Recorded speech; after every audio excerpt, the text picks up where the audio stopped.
So let's make a review about the previous lessons about data access or building a custom data set in PyTorch. This lesson focuses on one of the most important steps in deep learning projects, reliable data access. No matter how good your model is, if your data cannot be loaded correctly, training will fail.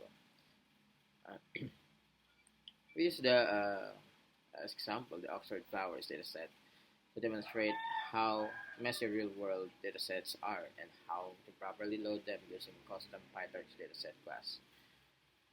Why data access matters? Earlier attempts at the flower identification app failed because data was not handled properly.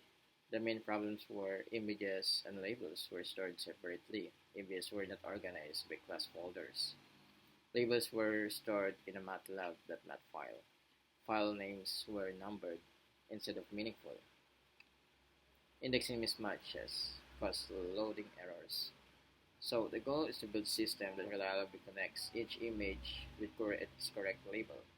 So the problem with the dataset structure, after downloading the datasets, we observed over 8,000 images named like image 0001.jpg, image 002.jpg, and so on and so forth. Labels are stored separately in that mat file.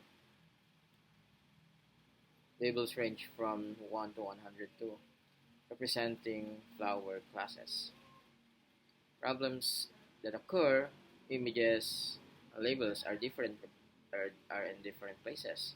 Label starts at 1, but PyTorch expects labels starting at 0. File numbering starts at 1, but Python indexing starts at 0. So manual handling is required. So the solution is to create a custom dataset class. PyTorch solved this using a dataset class which answers three questions. Number one is the uh, double underscore init, double underscore. This is a set at base code. This method prepares the dataset. Task done here is load label data from that mat file using SciPy. Stored image file paths. Adjust labels from 1 to 102 instead. Uh, adjust labels from 1 to 102 to 0 to 101. Prepare data references without loading images. So, and the important idea here is do not load all images here. Loading all images at once with this memory. Instead, we use store paths and labels only. This technique is called lazy loading. Images are loaded only when it's needed, not all at once. This prevents memory overload. Number 2, double underscore len double underscore. Dataset size. This method returns how many samples exist. Since every image has one label, so we set the code. Length is equal to number of labels. So PyTorch uses this to know how many samples you can iterate over.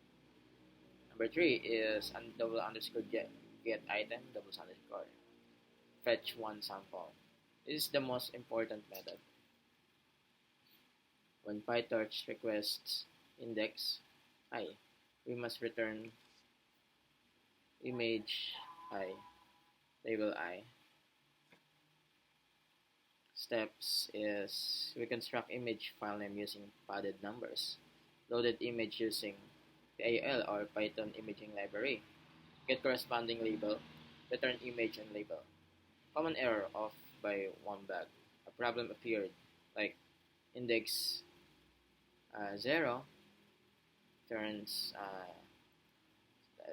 sample index here is image 000.jpg which does not exist. Why?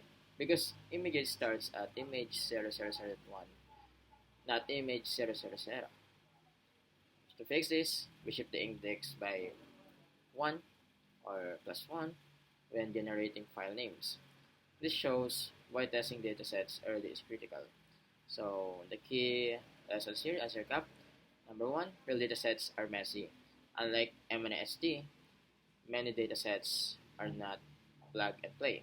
Number 2, custom datasets classes are essential. We often must tell PyTorch how to read our data. Number 3, Lazy loading saves memory. Load images only when requested. Number 4. Label indexing matters. PyTorch requires labels starting from 0. Last but not the least, number 5. Index mismatches cause silent bugs. Always test dataset loading correctly.